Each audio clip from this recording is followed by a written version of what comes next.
Գլուխ 4 Ֆրենք Քաուպերվուդի արտաքինն այդ տարիներին համակրելի էր ու հաճելի։ Հաղթանդամ, 5 ոտնաչափ ու 10 մատնաչափ, թիկնեղ ու բարեկազմ, գլուխը խոշոր ու գեղեցիկ, մազերը մուգ շագանակագույն ու գանգրացող։ Նրա աչքերում խելք էր առկայծում, բայց հայացքն անթափանց էր, դրանից ոչինչ չէր կարելի կռահել։ Ֆրենկի քայլվածքը թեթև էր, հաստատ ու արագ։ Ոչ բախտի ծանր հարվածներ էր ճանաչել նա, ոչ էլ հիասթափությունների դառնություն, ոչ հիվանդություններից տառապելու առիթ էր ունեցել, ոչ էլ զրկանքներից։ Ճիշտ է, շուրջը ավելի հարուստ մարդիկ էր տեսել, բայց չէ որ ինքն էլ հարստանալու հույս ուներ։ Իրենց ընտանիքը հարգանք էր վայելում, հայրը լավ պաշտոն ուներ։ Ֆրենկը երբեք եւ ոչ ոքի պատկ չէր եղել։ Մի անգամ միայն ժամկետի հետաձգում էր արել մի մուրհակի, որ տվել էր բանկին, եւ հայրը այնպես էր նախատել նրան, որ ամբողջ կյանքում նա չմոռացավ այդ։ Ես չորեքթաթ կսողայի, բայց չէի թողնի, որ իմ մուրհակը բողոքարկվի, գոչում էր միստր Քաուպերվուդը։ Եվ Ֆրենկը մի անգամ ընդմիշտ հասկացավ, եւ ճիշտն ասած կարելի էր հասկանալ առանց այդպիսի պաթետիկ բացականչությունների, թե ինչ բան է վարկի նշանակությունը։ Այդ դեպքից հետո նրա տված ոչ մի մուրհակ չէր բողոքարկվել կամ նրա անհագությամբ ժամկետանց չէր եղել։ Բանից դուրս եկավ, որ Ֆրենկը ամենագործնական ծառայողն է, որպիսին երբևէ ճանաչել էր Waterman եւ ընկերություն առևտրական տունը։ Սկզբում նրա առաջ դրին հաշվեմատյանները որպես հաշվապահի օգնականի, վերջերս ազատ արձակված Թոմաս Թրիքսելերի փոխարեն, բայց արդեն 2 շաբաթ անց Ջորջ Waterman-ն ասաց. «Իսկ ինչու Քաուպերվուդին հաշվապահ չնշանակենք, նա մի րոպեում ավելի ըմբռնում, քան մեր Սեմփսոնը ողջ կյանքում»։ Լավ, Ջորջ, ես չեմ առարկում, բայց այդ մասին շատ մի խոսիր, Քաուպերվուդը երկար ժամանակ հաշվապահ չի մնա։ Տեսնենք, թե շատ ժամանակ չանցած չի կարող արդյոք փոխարինել ինձ որոշ գործերում։ Waterman եւ ընկերներ առևտրական տան բավականին բարդ հաշվապահությունը մանկական զվարճություն էր Ֆրենկի համար։ Նա այնքան հեշտ, այնքան արագ էր հասու լինում մատյաններին, որ նրա նախկին պետ Սեմփսոնը ապուշ էր կտրում։ Ոչ, այս տղան շատ է արագաշարժ, առաջին օրն իսկ նայելով նրա աշխատանքին, հայտարարեց նա մի ուրիշ ծառայողի. «Նա կխճճվի, հիշեցեք իմ խոսքը, ճանաչում եմ այդ ցեղը։ Սպասեցեք միայն, որ սկսվեն վարկավորումների ու փոխանցումների թեժ օրերը»։ Չնայած միստր Սեմփսոնի կանխագուշակության, Ֆրենկը չխճճվեց։ Մի շաբաթ էլ չանցած նա արդեն գիտեր Waterman հաստատության ֆինանսական վիճակը տերերից եթե ոչ լավ, ապա եւ ոչ վատ։ Նա գիտեր ում պետք է հաշիվ ուղարկել, որ շրջաններում են ավելի շատ գործարքներ կնքում, ով է լավ արտադրանք մատակարարում եւ ով վատ, այս վերջինի պերճախոս ապացույցը գների տատանումն էր տարվա ընթացքում։ Ցանկանալով ստուգել իր ենթադրությունները, նա աչքի անցկացրեց Մայր Մատյանի հին հաշիվները։ Նա հաշվապահությամբ հետաքրքրվում էր միայն այն չափով, ինչ չափով դա արձանագրում ու արտացոլում էր ֆերմայի կյանքը։ Նա գիտեր, որ երկար չի մնա այդ աշխատանքում։ Հետո արդեն կերևա։ Իսկ հիմա նա անմիջապես միջև նվազագույն մանրամասնությունները հասու եղավ հացահատիկային կոմիսիոնի էությանը։ Նա տեսավ, թե ինչպիսի լուրջ վրանցներ են կրում տերերը, ավելի ճիշտ հաճախորդները, քանի որ ֆիրման սեփական ոչինչ չուներ միջնորդավճարման համար ստացվող ապրանքների ոչ բավականաչափ արագ իրացումից, ինչպես նաև մատակարարողների, գնորդների եւ այլ կոմիսիոնի ֆիրմաների հետ կարգավորված շփում չլինելուց։ Հաճախորդն օրինակ ուղարկում էր միրգ կամ բանջարեղեն կողմնորոշվելով շիկայի կայուն եւ ոչ թե նույնիսկ աճող գներով։ Բայց երբ դա անում էին միաժամանակ 10 մարդ կամ ուրիշ միջնորդներ, ապրանքի կուտակում էր առաջանում, ուստի եւ գներն անմիջապես ընկնում էին։ Բեռնապտույտը երբեք կայուն չէր։ Անմիջապես Ֆրենկի մտքով անցավ, որ եթե զբաղվի որպես արտաքին հանձնարարությունների գործակալ, ապրանքի մեծ պարտիաներ իրացնելով, ապա ֆիրմային շատ ավելի օգուտ կտա։ Բայց որոշեց միաժամանակ այդ հարցը չարծարծել։ Ավելի քան հավանական էր, որ մոտիկ ապագայում ամեն ինչ կլուծվի ինքն իրեն։ 2 Ուոթերմենները, Հենրին ու Ջորջը անվերջ գովեստով էին խոսում, թե ինչպես է Ֆրենկը վարում իրենց հաշվետվությունը։ Հենց նրա ներկայությունը հավատ էր ներշնչում իրենց, որ ամեն ինչ լավ է ընթանում։ Շուտով Ֆրենկը եղբայր Ջորջի ուշադրությունը հրավիրեց մի քանի հաշիվների դրության վրա, հանձնարարելով հաշվեկշռել մի քանիսը, մյուսներին էլ բոլորովին փակել, որով եւ անասանելի գոհունակություն պատճառեց ծեր ջենտլմենին։ Այդ երիտասարդի գործնականությունը խոստանում էր նրա սեփական աշխատանքների թեթևացում։ Միաժամանակ անձնական բարեկամության զգացում էր ծայր առնում Ֆրենկի նկատմամբ։ Եղբայր Հենրին կողմնակից էր երիտասարդին արտաքին գործողությունների ասպարեզում փորձելուն։ Քանի որ ֆիրմայի առկա պաշարները ոչ միշտ կարող էին բավարարել պատվիրատուներին, ապա ապրանքի համար հարկ է լինում դիմել այլ գրասենյակների կամ բորսայի եւ սովորաբար դա անում էր ֆիրմայի պետը։ Մի անգամ, երբ առավոտյան ստացվեցին բեռնագրեր, որոնք կանխագուշակում էին այլուրի առատություն ու հացահատիկի պակաս շուկայում, նախ Ֆրենկը նկատեց դա։ Ավագ Ուոթերմենը հրավիրեց նրան իր առանձնասենյակ ու ասաց. «Ֆրենկ,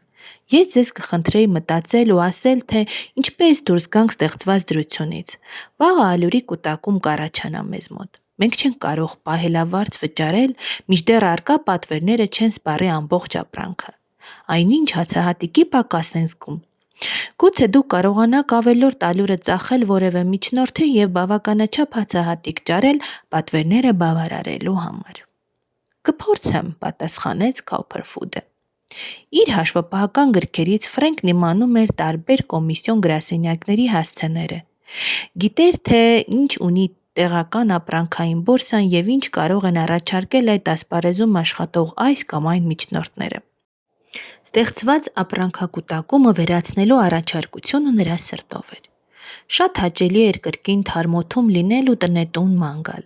Զզվել էր գրասենյակում նստելուց, գրելուց ու մատյանների վրա տքնելուց։ Շատ տարիներ անց Ֆրենկն ասաց. «Իմ գրասենյակը իմ գլուխն է»։ Իսկ հիմա նա շտապեց խոշորագույն կոմիսիոնների մոտ իմանալու, թե ինչպես է ալյուրի վիճակը եւ առաջարկելու իր ավելցուկը այնպիսի գնով, որ կտար, եթե իրենց ֆերմայի ապրանքակուտակման վտանգ չսպառնար անգամ։ Չկա արդյոք 600 տակառ առաջակարգ ալյուր գնել ցանկացող անմիջական հանձնելու պայմանով, տակառը $9։ Գնել ցանկացողներ չեղան։ Այդ ժամանակ Ֆրենկն սկսեց առաջարկել փոքրաքանակ եւ այդ պայմանը հաջողություն ունեցավ։ Մոտ մի ժամ հետո մնաց 200 տակառ, եւ նա էլ որոշեց առաջարկել ականավոր գործարար Ոմն Ջենդերմենի, որ իրենց ֆիրմայի հետ առևտրական հարաբերություններ չուներ։ Ջենդերմենը, որ խոշոր մարմնով մարդ էր, սպիտակած մազերով, մի քիչ ուռած եւ ծաղկահար դեմքով, ծանր կոպերի տակից խորամանկորեն փայփելեցող փոքր աչքերով, հայացքը հետաքրքրությամբ սվեռեց Ֆրենկի վրա։ «Ինչպես է ձեր անունը, երիտասարդ», հարցրեց նա հենվելով փայտե բազկաթոռի թիկնկին։ «Քոուփերվուդ։ Ուրեմն դուք Ուոթերմենների մոտ եք աշխատում։ Երևի որոշել եք աչքի ընկնել ուստի եւ եկել եք ինձ մոտ»։ Քոուփերվուդը իբրև պատասխան ժպտաց միայն։ «Ինչու՞ չէ, կառնեմ ձեր ալյուրը, ինձ պետք կլինի, գրեցեք հաշիվը»։ Քոուփերվուդը շտապեց հրաժեշտ տալ։ Ջենդերմենի մոտից նա շիպ-շիտակ գնաց Ուոլթներ փողոցի միջնորդական գրասենյակը, որի հետ իրենց ֆիրման գործ էր անում։ Հրամայեց բորսայում գնեն պետք եղած քանակությամբ հացահատիկ եւ վերադարձավ իր գրասենյակը։ «Արագ գլուխ բերիք», ասաց Հենրի Ուոթերմենը նրա զեկույցը լսելուց հետո։ «Եվ 200 տակառն էլ ծախեցիք ձեր ջենդերմենին։ Լավ, շատ լավ, նա կարծեմ մեր հաճախորդն էլ չէ»։ «Ոչ, սըր։ Ուրեմն, եթե դուք կարողանում եք այդպիսի գործեր անել, ապա երկար չեք կռանա մատյանների վրա»։ Շատ չանցած Ֆրենկին արդեն ճանաչում էին թե միջնորդական գրասենյակներում եւ թե առևտրական բորսայում։ Նա ապրանքային մնացուկներ էր գնում իր տերերի համար, ձեռք էր բերում պատահաբար հանդիպած իրեն անհրաժեշտ ապրանքների պարտիաներ, նոր հաճախորդներ էր հավաքագրում, լուծարքի ենթարկում չծախվող ապրանքներն ու մանր ծախում բոլորովին անսպասելի գնորդներին։ Ուոթերմենները ապշում էին, թե ինչպիսի հեշտությամբ էր այդ ամենն անում նա։ Ֆրենկը օժտված էր իրեն բայրացակամորեն լսել տալու, բարեկամական հարաբերություններ ստեղծելու, առևտրական որոշ շրջաններ թափանցելու ընդունակությամբ։ Մի նոր աղբյուր բխեց Ոթերմեն և ընկերներ առևտրական տան հին հունի մեջ։ Այժմ հաճախորդներին անհամեմատ ավելի լավ էին սպասարկում, և Ջորջը սկսեց պնդել, թե Ֆրենկին պետք է ուղարկել գյուղավայրերը առևտուրն աշխուժացնելու համար, քանի որ նա հաճախ էր քաղաքից մեկնում։ Ծննդյան տոնի նախօրեին Հենրի Ոթերմենը եղբորն ասաց. «Մի լավ նվեր պետք է տալ Ֆրենկին, չէ՞ որ նա ռոճիկ չի ստանում, ինչ ես կարծում, $500 բավական է»։ Մեր ժամանակների համար դա խոշոր գումար է, բայց ըստ իս նա արժանի է դրան։ Այդ տղան անկասկած արդարացրեց մեր բոլոր ակնկալությունները և նույնիսկ գերազանցեց։ Կարծես ստեղծված է հացահատիկային կոմիսիոնի գործերի համար։ Իսկ ինչ է ասում ինքը դրա մասին, բան չես լսել, գոհ է։ Օ, ինձ թվում է, թե միանգամայն բավարարված է, ասենք դու ինձանից պակաս չես տեսնում նրան։ Ուրեմն այդպես էլ որոշենք, $500։ Իսկ երբ ժամանակը գա, կարելի է ընդունել նրան գործընկեր մեր ֆիրմայում։ Իսկական առևտրականի ջիղ ունի, կարգադրություն արա այդ գումարի մասին ու մի քաղցր խոսք ասա մեր երկուսի անունից։ Եվ ահա ջրագալույցի նախօրեքին, երբ Ֆրենկը ինչ-որ բեռնագրեր ու հաշվետղթեր էր տնտղում գալիք տոնից առաջ բոլոր գործերը կանոնավոր վիճակում թողելու համար, նրա սեղանին մոտեցավ Ջորջ Ոթերմենը։ «Ինչ է, դեռ աշխատում եք»՝ հարցրեց նա, կանգ առնելով նավթագազի լամպի տակ և հավանության հայացքով նայելով ջանասեր երիտասարդին։ Դրսում արդեն իջնում է մթնշաղը, և սառնամանիքը նախշերով է ծածկել ապակիները։ «Հենց այնպես, որոշ գործեր եմ նայում, թղթերը հավաքելուց առաջ», ժպտալով պատասխանեց Քոփերվուդը։ «Ես ու եղբայրս գոհ ենք ձեր այս կիսամյա աշխատանքից։ Ուստի կուզենայինք որևէ ձևով արտահայտել մեր երախտագիտությունը։ Հետևաբար խնդրում ենք ընդունեք այս պարգևը՝ $500։ Իսկ եկող տարվանից կանոնավոր ռոճիկ կնշանակենք ձեզ՝ շաբաթական $30։ Շատ շնորհակալ եմ ձեզանից, պատասխանեց Ֆրենկը։ Ես այդպիսի ռոճիկի հույս չունեի։ Ավելի է, քան կարող էի ենթադրել, չէ՞ որ ձեզ մոտ աշխատելով ես շատ բան սովորեցի։ Լավ, դուք արժանի եք այս դրամին և կարող եք մնալ մեզ մոտ որքան ուզենաք։ Միշտ ուրախ ենք ձեզ տեսնելու։ Քոփերվուդը ժպտաց ինչպես սովորաբար, սիրալիր ու բարեհոգի։ Նրա արժանիքների բացահայտ ընդունումը խիստ ջոյեց նրան։ Հաճելի էր նայել այդ ուրախ, ժպտադեմ ու անգլիական լավ մահուդից կարված կոստյումով երիտասարդին։ Երեկոյան տուն վերադառնալիս Ֆրենկը մտմտում էր ինչ բան է այն ձեռնարկությունը, որտեղ ինքը աշխատում է։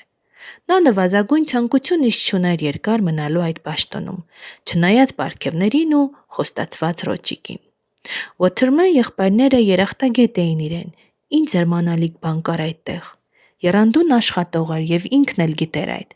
Նրա մտքով իսկ չէր անցնում դասելու իրեն պաշտոնեության շարքը։ Ընդհակառակը, ժամանակին մարդկային այդ ցեղը պետք է աշխատի իր համար։ Այս աշխարհընկալման մեջ ոչ չարացածություն կար, ոչ էլ զայրույթ բախտի դեմ, ոչ ևս անհաջողության հանդիպելու վախ։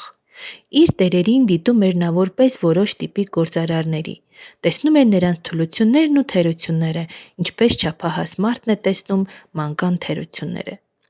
Ճաշից հետո, երբ պատրաստվում էր գնալ իր բարեկամուհու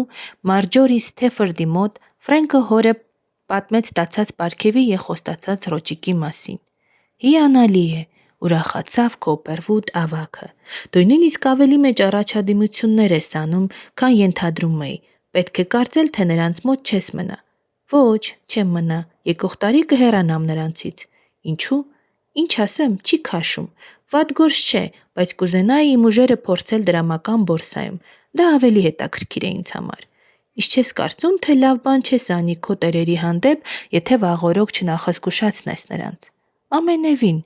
ես պետք եմ նրանց, պատասխանեց Ֆրենկը հայելու առաջ փողկապը հանգուցելով և զեթուկը շտկելով։ Մորդ պատմել ես։ Դեռ ոչ, հիմա կգնամ մոտը։ Նա մտավ ճաշասենյակը, ուր նստած էր մայրը, գրկեց նրա փոքր մարմինն ու ասաց. Թե կարող ես իմացիր ինչ եմ պատմելու քեզ։ Չեմ կարող, պատասխանեց մայրը քնքշագին նայելով նրա աչքերին։ Այսօր ստացել եմ $500 պարգև։ Իս տարեսկզբից ինձ նշանակում են ռոճիկ շաբաթական $30։ Ծննդի առթիվ ինչ նվեր բերեմ քեզ։ Ինչ ես ասում, հիանալի բան է, շատ ուրախ եմ, երևի քեզ շատ են սիրում այնտեղ, արդեն չափահաս մարդ ես դառնում։ Իսկ ինչ ծննդյան նվեր բերեմ քեզ, մայրիկ։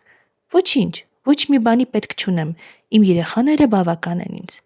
Ֆրենկը ժպտաց։ Դե թող այդպես էլ լինի, ոչինչ չես ուզում, ուրեմն ոչինչ չեմ բերի։ Բայց մայրը գիտեր, որ տղան անպայման որևէ նվեր կառնի իր համար։ Դուրս գալիս Ֆրենկը մի ակնթարթ հապաղեց շեմքի վրա, գրկեց քրոջ մեջքը, նախազգուշացրեց մորը, որ շուտ չսպասեն իրեն և շտապեց Մարջորիի մոտ, որի հետ պայմանավորվել էր գնալ թատրոն։ Քեզ ինչ ծննդյան նվեր տամ, Մարջի, հարցրեց նա, համբուրելով աղջկանը կիսախավար նախասենյակում։ Այսօր $500 եմ ստացել։ Աղջիկա 15 տարին նոր էր լրացել, այնպես որ նրա մեջ դեռ ոչ խորամանկություն կար, ոչ էլ շահասիրություն։ Ինչ ես ասում, ոչ մի բան էլ պետք չէ ինձ։ Պետք չէ, կրկնեց նա աղջկան, սեղմելով իրեն ու նորից համբուրելով շուրթերը։ Լավ է ուղի հարթել այս աշխարհում, լավ է վայելել կյանքի բոլոր հաճույքները։ Գլուխ 5. Հաջորդ տարվա հոկտեմբերին 18 տարին լրանալուց 6 ամիս հետո Ֆրենկը վերջնականապես համոզվելով, որ հացահատիկային կոմիսիոն գործը իր կոչումը չէ, որոշեց դուրս գալ այդ ֆերմայից ու ծառայության մտնել Թայ և ընկերներ բանկերական գրասենյակը։ Ֆրենկը ծանոթացել էր միստր Թայի հետ որպես Ոթերմեն և ընկերներ առևտրական տան գործակալ և սա անմիջապես հետաքրքրվել էր այդ երիտասարդով։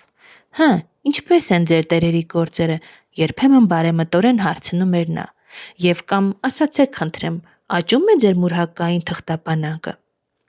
Երկրի տագնապալի վիճակը, արժեթղթերի չափից ավելի տրձած թողարկումը, ստրկատիրության դեմ մղվող պրոպագանդան և այլն ստիպում էին վախենալ ապագայի համար։ Եվ Թային թվում էր, թեև ինքն էլ չէր կարող ասել ինչու, որ այդ պատանու հետ արժե զրուցել հրատապ խնդիրների մասին։ Եվ նրա տարիքն էլ կարծես այնքան չէ, որ այդ ամենից գլուխ հանի, բայց եւ այնպես գլուխ է հանում։ Շնորհակալ եմ, միստր Թայ, մեր գործերը լավ են ընթանում, սովորաբար պատասխանում էր Քաուպերվուդը։ Այ կտեսնենք, ասաց մի առավոտ էլ Թայը Ֆրենկին։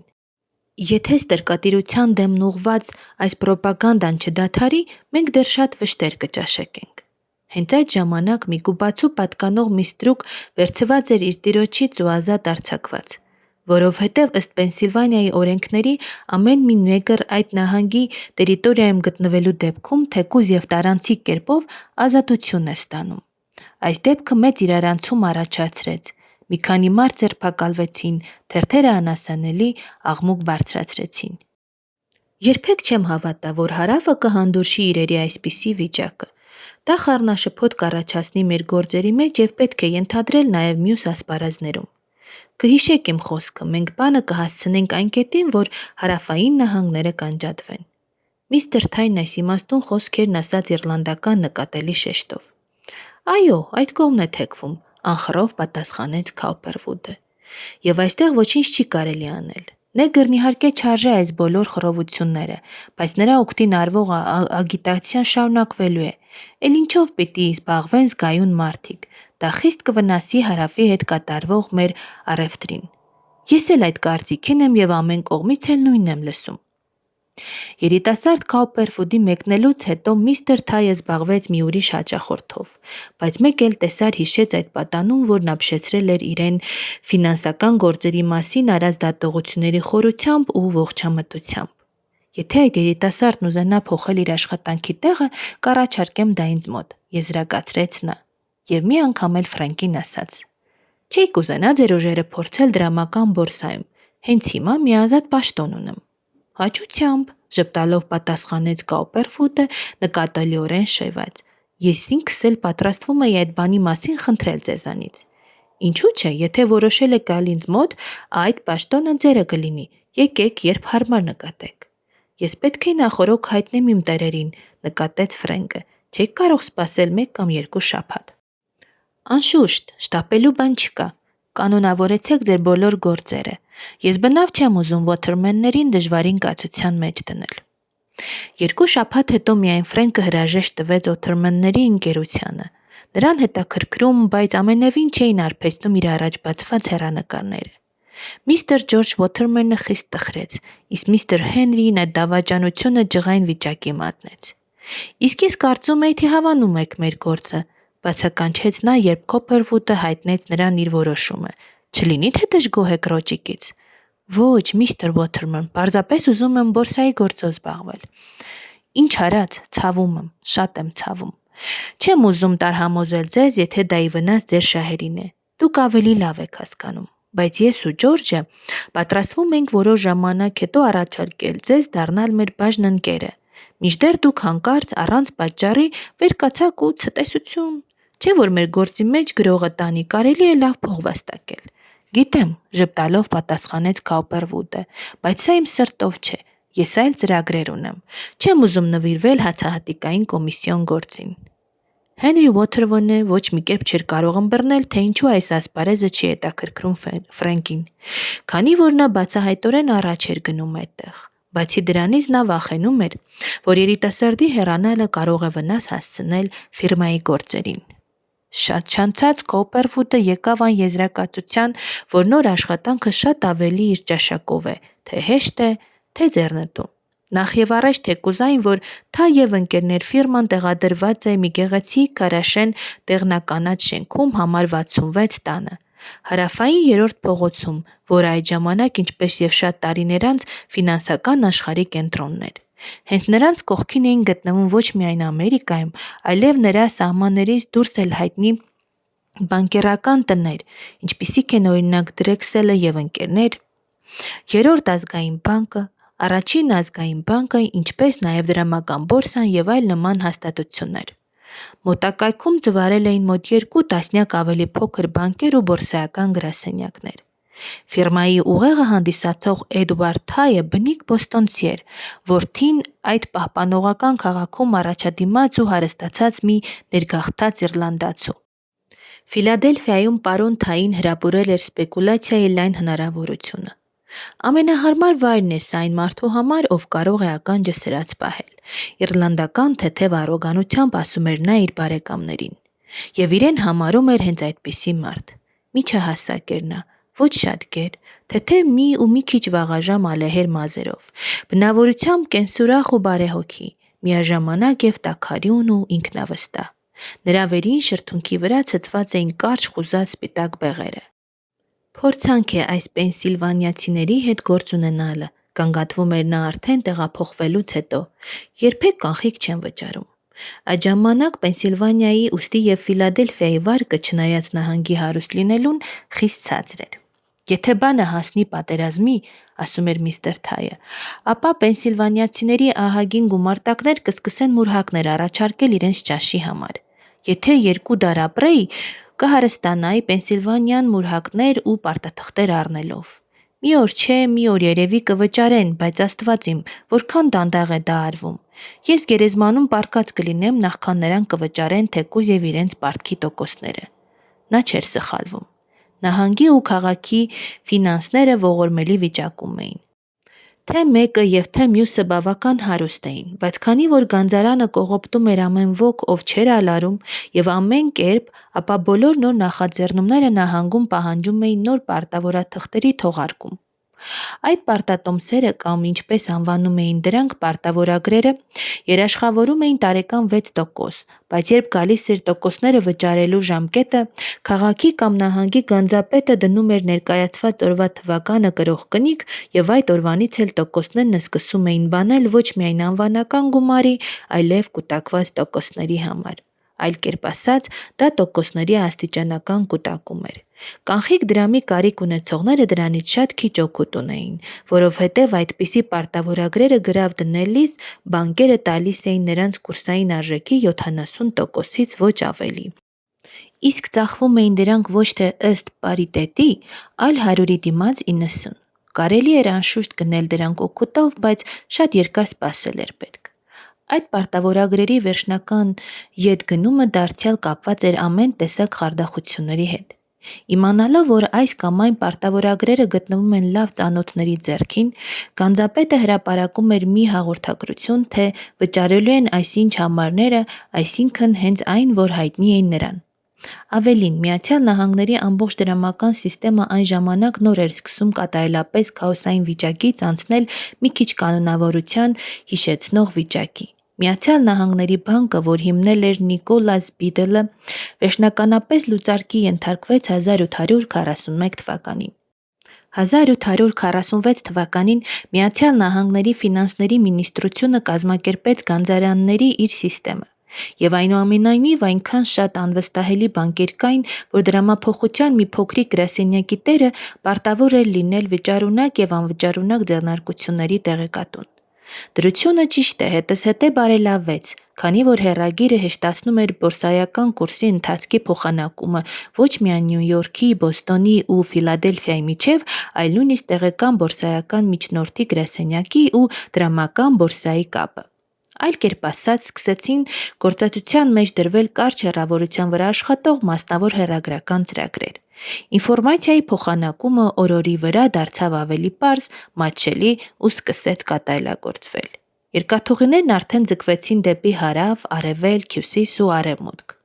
Բայց դեռ կուրսերի ավտոմատ ցուցիչ չկար եւ հեռախոս։ Նյու Յորքում վերջերս միայն մտածեցին կիրառել հաշվարկային վճար, իսկ Ֆիլադելֆիայում դա դեռ չէր հաստատվել։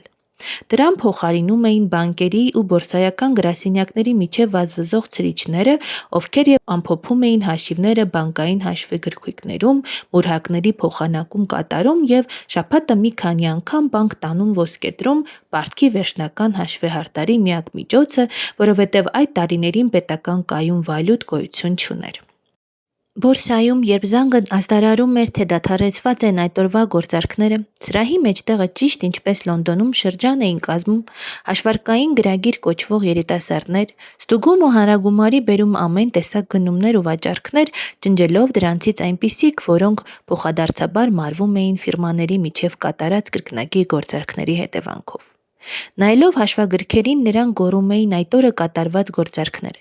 Դելավար եւ Մերիլենդը վաճառել է Բոնատ ընկերության, Դելավար եւ Մերիլենդը վաճառել է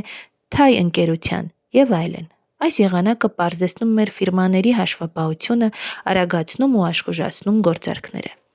Դրամական բորսայի պաշտոնյանի վճարը $2000 էր։ Ըստ այն կանոնների, որ վերջերս էր մտցրել բորսայի կոմիտեն, թույլ էր տրվում գործարքներ կնքել առավոտյան ժամը 10-ի ու ցերեկվա ժամը 3-ի միջև։ Առաջ անում էին ուզած ժամանակ, առավոտից մինչև կեսգիշեր։ Նույն կոմիտեն հաստատուն վճարներ էր սահմանել միջնորդների կատարած հանձնարարությունների համար առաջվա կամայական շորթումների փոխարեն։ Խախտողները ենթարկվում էին խիստ ուժերի, այլ կերպ ասած, հնարավոր ամեն ինչ անում էին բորսան ամրապնդելու համար, եւ Էդուարդ Թայը մյուս միջնորդների նման ապագայի մեծ հույսեր ուներ։ Գլուխ 6. Այդ միջոցին Կաուպերվուդների ընտանիքը արդեն տեղավորվել էր հյուսիսային Ֆրոնտ Սթրիթի նոր, ավելի ընդարձակ ու լավ կահավորված բնակարանում, ուղիղ գետի մոտ։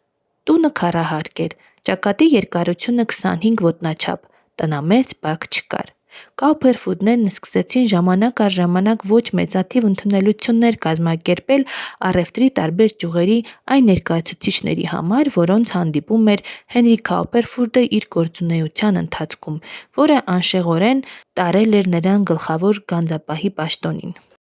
Այդ հասարակությունը աչքի չէր ընկնում նրբաճաշակությամբ, սակայն հյուրերի մեջ կային նույնպես հաջողություն ունեցած, ինչպես ինքը Կաուպերվուդը։ Անձինք նրա բանկի հետ գործարար հարաբերություններով կապված փոքր ձեռնարկությունների պետեր, մանուֆակտուրայի, կաշեղենի, հացահատիկի առևտրականներ ու մեծածախ մթերավաճառներ։ Երեխաներն էլ իրենց բարեկամներն ունեցան։ Երբեմն էլ Միսիս Կաուպերվուդն էր ցերեկային թեյասեղան կամ երեկույթ տալիս եկեղեցու իր ծանոթներին, եւ այն ժամանակ Կաուպերվուդը ինքը ջանում էր բարձր դասի մարդու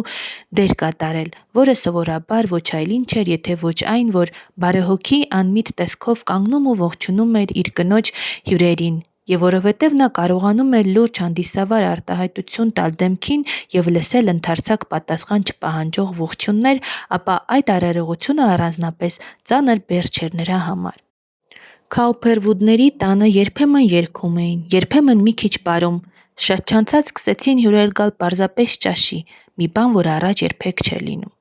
Եվ ահա նոր կացարանում ապրելու առաջին իսկ տարիներին Ֆրենկը ծանոթացավ Ոունման Միսիս Սեմփլի հետ ու հրապուրվեց նրանով։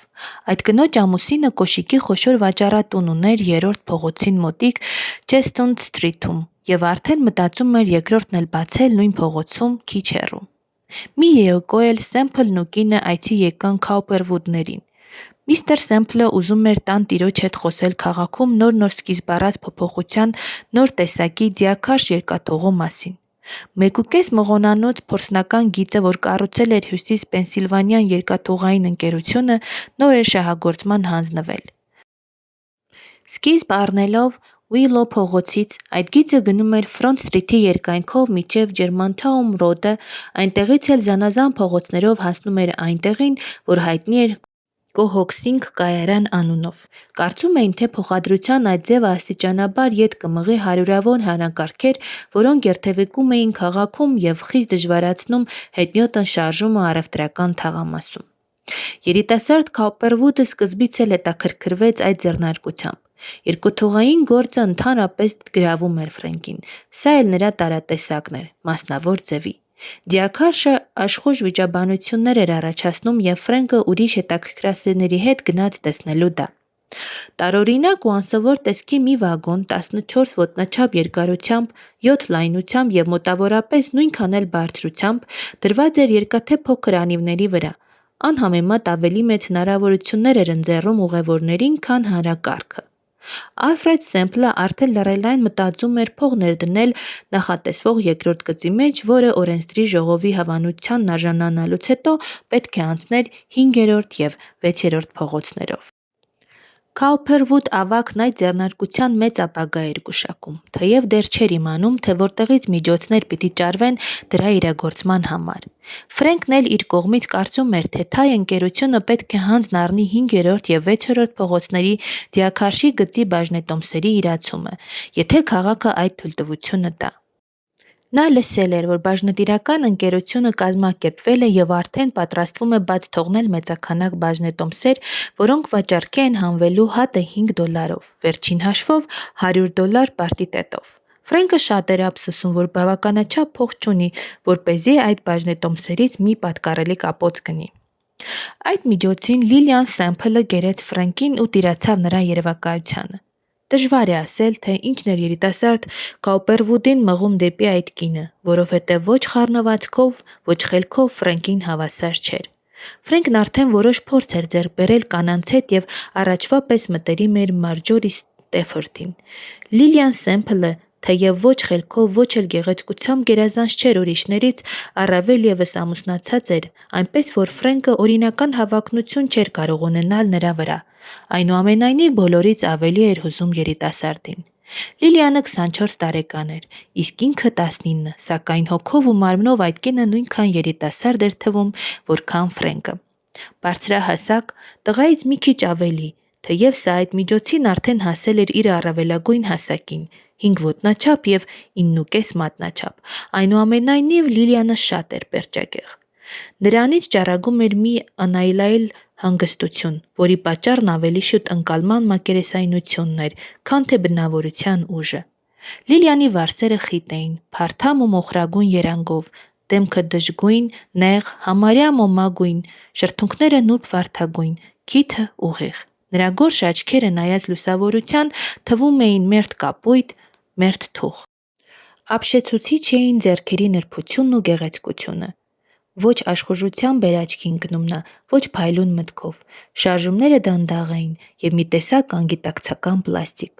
Քոուպերվուդին ձգում էր նրա արտաքինը։ Լիլիանը լիովին համապատասխանում էր գեղեցկության իդեալի մասին ունեցած նրա այդ ժամանակվա պատկերացումներին։ Որքան գեղանի է, մտածում էր նա, որքան անուշիկ, ըստ որում այսքան արժանապատվություն կա մեջը։ Եթե նա կարողանար ընտրություն անել, հենց այսպիսի կին կընտրեր իր համար։ Կանանց մասին Քոուպերվուդն առաջնորդվում էր ավելի զգացմունքով, քան բանականությամբ։ Ձգտելով հասնել հարստության, հեղինակության ու ազդեցության, նա իհարկե մեծ նշանակություն էր տալիս կնոջ վայելչատեսությանը, հասարակության մեջ ունեցած դիրքին և այլն։ Եվ այնուամենայնիվ անհրապույր կանայք երբեք չէին գրավում նրան, իսկ գեղեցկուհիները առինքնում էին։ Տանը հաճախ էր նա լսում պատմություններ անձնազոհ կանանց, ինչպես նաև տղամարդկանց մասին։ Լսել էր ստրկորեն իրենց ամուսիններին կամ երեխաներին և կամ թե ամբողջ ընտանիքին նվիրված աշխատավոր կանանց մասին, ովքեր ծանր պահերին հրաժարվում էին ամեն ինչից հարազատների կամ բարեկամների համար, դրդված պարտքից ու բարեսրտությունից։ Բայց այդպիսի պատմությունները, Չգիտես ինչու չէին հուզում նրան։ Նա գերադասում էր բոլոր մարդկանց համարել բացահայտորեն եսասեր, իսկ ինչու չէր կարող բացատրել։ Ինքնապաշտպանության անընդունակ եւ ուզած դրությունից ելք գտնել չկարողացող մարդիկ թվում էին նրան տխմար կամ լավագույն դեպքում դժբախտ։ Որքան շատ էին շուրջ բոլորը խոսում բարձր բարոյականության մասին, որքան էին փառաբանվում առաքինություններն ու պարկեշտությունը, որքան հաճախ ձեռքերը երկինք էին կարկառում առաքինության սարսափ զգալով նրանցից, որոնք խախտում էին 7-րդ պատվիրանը կամ կասկածվում էին, թե խախտում են դա։ Ֆրենկը լուրջ բանի տեղ չէր դնում այդ խոսակցությունները, ինքն էլ հաճախ խախտել էր այդ պատվիրանը։ Նույն էին նայում նաև մյուս երիտասարդները։ Ճիշտ է, փողոցային կանայք զզվանք էին պատճառում նրան։ Նրանց հետ շփում ունենալու մեջ շատ ստոր ու նողկալի բան կար։ Ծննդական շրջանում նրան դուր էր գալիս վարչության տների խաբուսի գռեհիկ փայլը։ Դրանց պերճանքի մեջ որոշ շռայլություն կար։ Կարմիր թավիշով պատված կահույք, դռների կարմիր, շքեղ վարագույրներ, անճաշակ, սակայն թանկարժեք շրջանակների մեջ դրված նկարներ եւ ամենից առաջ բնակչուհիներ առողջ եւ ուժեղ եւ կամ զգայասեր ու սառնարյուն։ Կանայք, ովքեր ինչպես նրա մայրն էր ասում, տարանակալ սպասում էին տղամարդկանց։ Նրանց մարմնի դիմացկությունը եւ հոգու վավաշոտությունը, ցուցադրական քնքշանքով ու բարեհոգությամբ իրար հետևից տղամարդիկ ընդունելու ունակությունը սկզբում ապշեցնում էին Ֆրենկին, բայց շատ չանցած սկսեցին զզվանք առաջացնել նրա մեջ։ Առավել ևս, որ նրանք բթամիտ էին։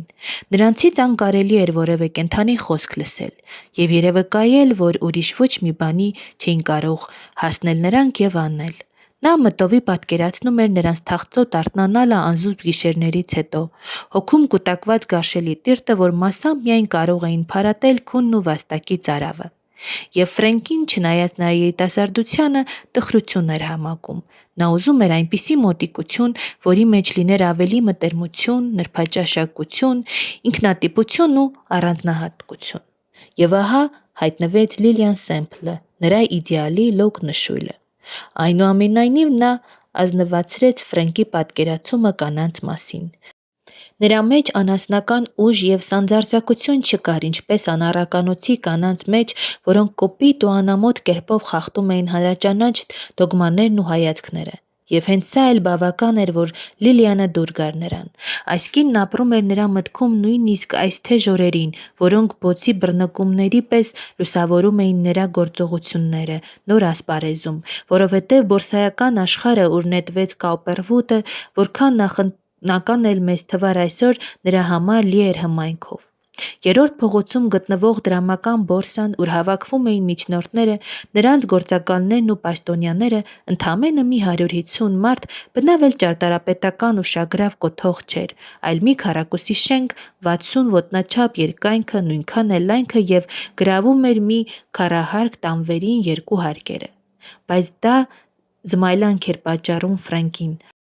Այդտեղ պատուհանները բարձր էին ու նեղ, ուղիղ դռան դիմաց։ Արևմտյան պատի վրա կախված էր հսկայական թվացույցով մի ժամացույց, իսկ հյուսիսային արևելյան անկյունում խճողված էին բարձրադիր սեղաններ, աթոռներ ու հեռագրական ապարատների միահագին հավաքածու։ Բորսայի գոյության նախնական շրջանում սրահում դրված էին շարք-շարք աթոռներ, որոնց վրա նստում էին միջնորդներ ու ունկնդրում բաժնեթղթերի ամեն տեսակ առաջարկներին։ Հետագայում այդ աթոռները վերացրեցին եւ սրահի տարբեր կետերում հաստատեցին կարճ սյուներ կամ նշաններ արեցին հատակին, որոնք ցույց էին տալիս, թե որտեղ են ծախվում այս կամ այն թղթերը։ Այդ սյուների շուրջը խռնվում էին գործարք կնքելով շահագրգռված մարդիկ։ Երրորդ հարկի միջանցքից մի դուր տանում էր հասարակության համար մի կերպ կահավորված նեղլիկ պատշգամբը։ Արևմտյան պատից կախված էր մի ահագին գրատախտակ, որի վրա նշանակվում էր Նյու Յորքից եւ Բոստոնից հեռագրով ստացված բաժնեթղթերի օրվա կուրսը։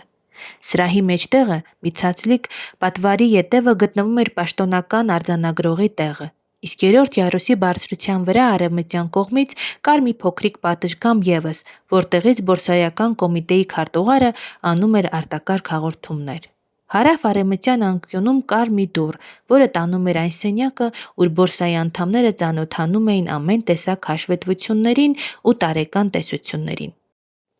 Երիտասարդ Քաուպերվուդին թույլ չէին տա մտնել բորսա ոչ իբրև միջնորդ, ոչ էլ իբրև միջնորդի գործակալ կամ օգնական, եթե թայը, որ կարիք ուներ նրան ու հավատացած էր, որ այդպիսի մարդ օգտակար կլինի իրեն, մի տեղ չգներ նրա համար։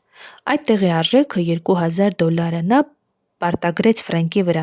որից հետո իլուր բոլորին հայտարարեց նրան իր շահընկերը։ Այդ շինծու ընկերությունը հակասում էր բորսայի կանոններին, սակայն միջնորդները հաճախ էին դիմում այդ միջոցին։ Կրտսեր բաժնընկերներին և օգնականներին կոչում էին ութերորդական և երկդոլարանոց միջնորդ, որովհետև նրանք ընկնում էին ամեն մի փոքրիկ պատվերի ետևից ու պատրաստ էին առուծախ անել, ում հանրարարությամբ ասես, կատարած գործառնություններին համար իհարկե հաշիվ տալով իրենց ֆիրմային։ Ֆրենկը, չնայած իր ակնառու ընդունակություններին, սկզբում նույնպես համարվում էր ութերորդական, և Թայ ընկերության բորսայի լիազոր ներկայացուցիչ պարոն Արթուր Ռիվերսը դարձավ նրա ղեկավարը։ Արտակարգ եռանդուն մարդ է Ռիվերսը, մոտ 35 տարեկան, պերճաշուք ու բարեկազմ, մաքուր, ածիլած, խիստ ու ասես չարխաքաշ դեմքով, որը զարդարում էին կարճ խուզած սև բեղերն ու նուրբ սև հոնքերը։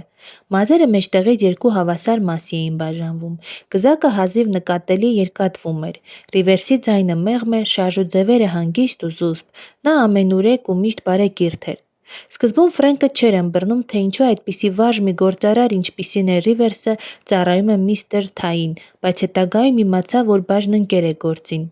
Թայը կազմակերպիչ էր, նա հաճախորդներին ընդունում էր գրասենյակում, իսկ Ռիվերսը ֆիրմայի ներկայացուցիչն էր բորսայում և արտաքին հարաբերություններ էր վարում։ Շուտով Ֆրենկը համոզվեց, որ չարժե նույնիսկ փորձել հասկանալ, թե ինչու բաժնեթղթերը մեծ բարձրանում են, մերթ ընկնում։ Դա իհարկե որոշվում էր ինչ-որ ընդհանուր պատճառներով, ինչպես բացատրեց Թայը, բայց համարյա թե անկարելի էր հաշվի առնել դրանք։ Ամեն մի պատճառ կարող է բորսայում առաջացնել և բում, և խուճապ, ասում էր Թայը իր յուրահատուկ խառնվածքով, լինի դա բանկի կործանում կամ հենց մի լուր, թե ձեր հորեղբոր տղայի տատը հարբուխ է ընկել։ Բորսան բոլորովին առանձնահատուկ մի աշխարհ է, Քաուպերվուդ։ Աշխարհում ոչ ոք չի կարող բացատրել դա ձեզ։ Ես տեսել եմ, թե ինչպես են սննկացել բաժնետիրական ընկերություններ, թեև ամենափորձված բորսայականը չէր կարող ասել, թե ինչու։ Ես տեսել եմ նաև, թե ինչպես բաժնետոմսերը անբացատրելի կերպով բարձրացել երկինք են հասել։ Օ, այդ բորսայական շշուկները… Սատանան ինքն էլ այդպիսի բան չի կարող հնարել։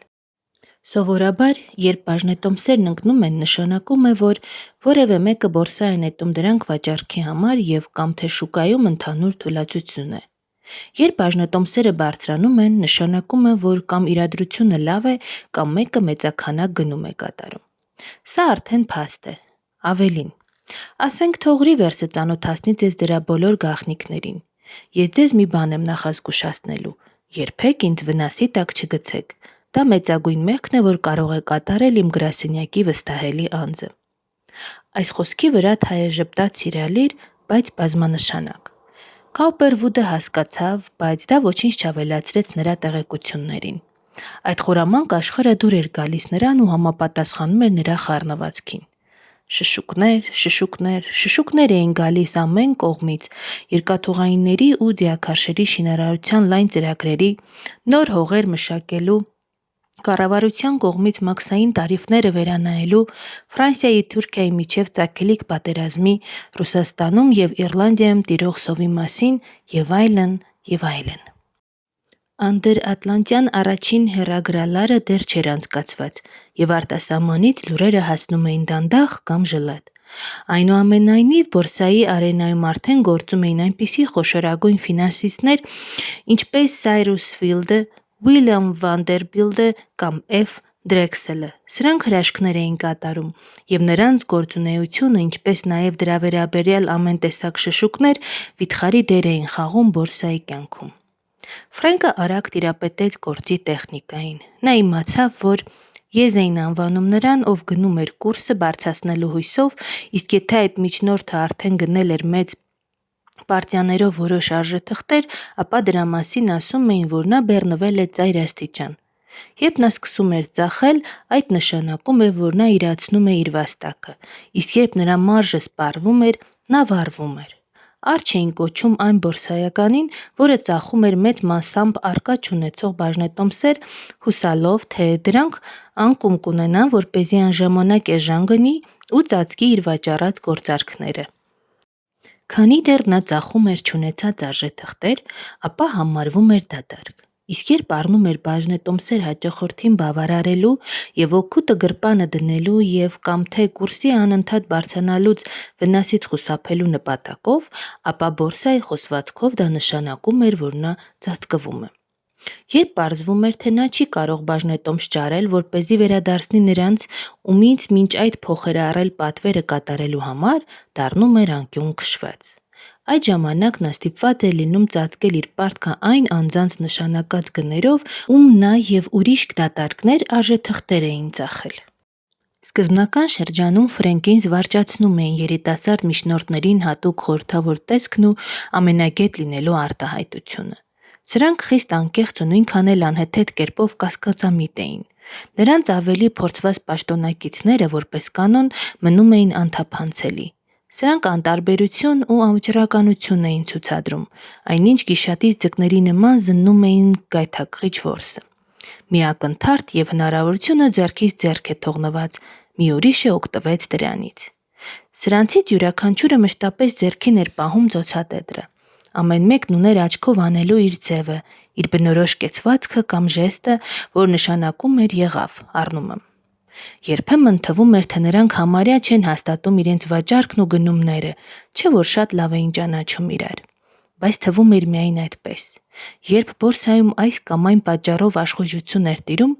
ապա հավաքվում էին շատ ավելի բորսայականներ ու նրանց գործակալներ, քան այն օրերին, երբ բորսան թույլ էր աշխատում եւ լճացում էր նկատվում գործերի մեջ։ Առավոտյան ժամը 10-ին հնչող զանգը ազդարարում էր գործառնությունների սկիզբը, եւ երբ նկատվում էր որևէ բաժնեթղթի կամ բազմաթիվ արժեթղթերի գների բարձրացում կամ անկում, հետաքրքիր պատկեր կարելի էր տեսնել այնտեղ։ Մի 50, երբեմն նույնիսկ 100 մարդ միաժամ գոռում էին, թափահարում ձեռքերը, այս ու այն կողմ էին նետվում, ասես ածխահոտից բռնված, ջանում էին օգուտ քաղել առաջարկվող կամ պահանջվող արժեթղթերից։ 5/8 եմ տալիս 500 հատ P-ի կամ U-ի համար, կոչում էր միջնորդը, Ռիվերսը, Քաուփերվուդը կամ մեկ ուրիշը։ 503 գոռում էր ի պատասխան այն գործակալը, որ հրահանգ էր ստացել ծախել այդ գնով կամ խաղում էր իջեցնելու նպատակով, հուսալով, թե հետո կգնի իրեն անհրաժեշտ բաժնետոմսերը, կկատարի ստացած պատվերը ու մի բան էլ կվաստակի տարբերությունից։ Երբ բորսայում այդ գնանոց բաժնետոմս շատ էր լինում, ապա գնորդը, ասենք Ռիվերսը, իր 5/8-ից վեր չէր ելնում։ Սակայն երբ նկատում էր, որ աճում է իրեն շահագրգռող արժեթղթերի պահանջը, վճարում էր դրանց համար եւ 3/4։ Երբ պրոֆեսիոնալ բորսայականները կասկածում էին, որ Ռիվերսը այս կամ այն բաժնետոմսերի մի խոշոր պարտիայի պատվեր է ստացել, ամեն կերպ ջանում էին առաջ վազել ու գնել թեկուզ եւ 3/4, հուսալով, թե մի փոքր վաստակով կծախեն նրան։ Այդ պրոֆեսիոնալներն իհարկե նուրբ հոգեբաններ էին։ Նրանց հաջողությունը կախված էր այն պարագան կռահելու ընդունակությունից, թե որևէ խոշոր բորսայականի, ասենք թայի ներկայացուցիչը հանդիսացող այս կամ այն միջնորդը արդյոք բավական մեծ պատվեր ունի, որպեսզի ազդի շուկայի վրա եւ հնարավորություն տա իրենց, ինչպես նրանք էին ասում, գործ տեսնել, նախքան նա կավարտի իր գնումները։ Այսպես ուրույն է զգույշ սպասում որսը թշնամու մագիլներից հափշտակելու առիթին։ 4, 5, 10, 15, 20, 30, 40, 50 մարդ, երբեմն էլ ամբողջ բազմությունը ջանում էին օգտագործել այս կամ այն արժեթղթի բարձրացումը առաջարկելով կամ գնելով։ Այդպիսի դեպքում աներևակայլի իրարանցում էր առաջանում եւ աղմուկը դառնում էր խլացուցիչ։ Առանձին խմբեր շարունակում էին այլ թղթերի առուծախ, սակայն ճնշող մեծամասնությունը մի կողմ էր դնում իր բոլոր գործերը, որպեսզի բաց չթողնի նպաստավոր առիթը։ Ավելի երիտասարդ միջնորդներ ու գործակատարներ ամբողջ տեղի ունեցածն ընդգրկելու եւ արժեթղթերի անկումն ու բարձրացումը հօգուտ իրենց շրջելու ցանկությամբ բորբոքված ետ ու առաջ էին սուրում, գրգռված թափահարում ձեռքերը ու նշաններ փոխանակում, վեր ցցելով պայմանական թվով մատներ։ Ծռմռված դեմքեր էին երևում ուրիշների ուսերի, ուրիշների ձեռքերի ետևից։ Ամենքն էլ մի տեսակ տարօրինակ ձևով կոտրատվում էին, գիտակցաբար կամ անգիտակցաբար։ Բավական էր, որ մեկը մտադրություն հայտներ գնելու կամ ծախելու արժեթղթեր օգուտ խոստացող գնով, եւ նա արդեն առնվում էր ձեռքերի, ուսերի ու գլուխների մի իսկական շրջապտույտի մեջ։ Սկզբում այս ամենը, ավելի ճիշտ այս ամենի արտաքին կողմը, խիստ գրավում էր երիտասարդ Քաուպերվուդին, որովհետև նա սիրում էր բազմությունը, սիրում էր աշխուժությունը։ Բայց շուտով իր իսկ մասնակցած այդ տեսարանների գունագեղությունն ու դրամատիզմը կորցրին իրենց փայլը նրա համար, եւ նա սկսեց պարզել այդ ամբողջ տեղի ունեցածի ներքին իմաստը։ Բաժնետոմսեր գնելն ու վաճառելը արվեստ էր, նուրբ վարպետություն, համարյա հոգեկան հուզում, կասկածամտություն, նպատակամիտություն, հոտառություն, ահա թե ինչ էր պետք հաջողության համար։ Որոշ ժամանակ անցնելուց հետո նա արդեն սկսեց քննել այն հարցը, թե ճիշտն ասած այդ գործում ով է ամենից ավելի վաստակում՝ միջնորդները։ Ամենևին։ Նրանցից ոմանք հիրավի լավ վաստակ ունեին, սակայն բոլորն էլ, եւ Ֆրենկը շուտ հասկացավ դա, քաղցած որորների կամ մրգահավերի նման քամու հակառակ կողմից վրա էին տալիս, ագահաբար հետամտում անզգույշ ձկան։ Նրանց ետևը կանգնած էին ուրիշներ, անսպառ նենգության տեր մարդիկ, խարդախ մտքեր, խոշոր կապիտալիստներ, որոնց ձեռնարկություններն ու հարստությունը մարմնավորվել էին այդ բաժնետոմսերով։ Նրանք էին նախագծում ու կառուցում երկաթուղիներ, մշակում հանքեր, ստեղծում առևտրական ձեռնարկություններ եւ վիթխարի գործարաններ։ Ճիշտ է, նրանք բորսայական գործողությունների համար դիմում էին միջնորդների աջակցությանը, բայց ամեն ինչ, եւ գնումը, եւ վաճառումը պետք է լիներ միայն կողմնակի երևույթ, եւ իսկապես այդպես էր։ Հիմքը մնում էին հանքերը, երկաթուղիները, բերքերը, ալրաղացները եւ այլն։ Մնացած ամեն ինչ, որը շոտափույթ կերպով կանխիկ կապիտալ ստանալու նպատակով արվող սովորական վաճառք չէր կամ կապիտալ ներդնելու մտադրությամբ արվող սովորական գնում, պարզապես մի անսքող ազարտային խաղ էր, դրանով զբաղվողներն էլ խաղամոլներ։ Եվ Ֆրենկն ինքն էլ ընդամենը խաղամոլի մի գործակալ։ Այժմ նա դեռ չէր վշտանում դրանից, բայց այլևս առեղծված չկար, նա գիտեր, թե ով է ինքը։ Ինչպես եւ առաջ, երբ աշխատում էր Waterman եւ ընկերներ ֆիրմայում, նա սիրում էր մտովի դասակարգել իր արհեստակիցներին։ Ոմանք թուլակամ էին, ոմանք հիմար, ոմանք խելացի, ոմանք էլ դանդաղաշարժ, բայց բոլորն էլ ճղճիմ հոգու տեր, ոչ լիարժեք մարդիկ, որովհետև գործակալ, գործիք էին ուրիշի ձեռքում կամ թունդ խաղամոլներ։ Իսկական մարդը երբեք չի դառնա ոչ գործակալ, ոչ ուրիշի կամքի անմռունչ կատարածու, ոչ էլ հօգուտ իրեն թե ուրիշների, միևնույն է, ասպարեզ իջած մի խաղամոլ։ Ոչ այդ տիպի մարդիկ պետք է սպասավորեն իրեն, Ֆրենկին, իսկական մարդը, ֆինանսիստը, չի կարող գործիք լինել ուրիշի ձեռքին, նա ինքն է օգտվում դրանից, նա է ստեղծում եւ ղեկավարում։ Քոուպերվուդը հստակ, սպառիչ կերպով հստակ հասկացավ դա 19 թե 20 տարեկան հասակում, բայց այդ ժամանակ նա դեռ չէր հասունացել իր գիտելիքներից գործնական եզրակացություններ անելու համար։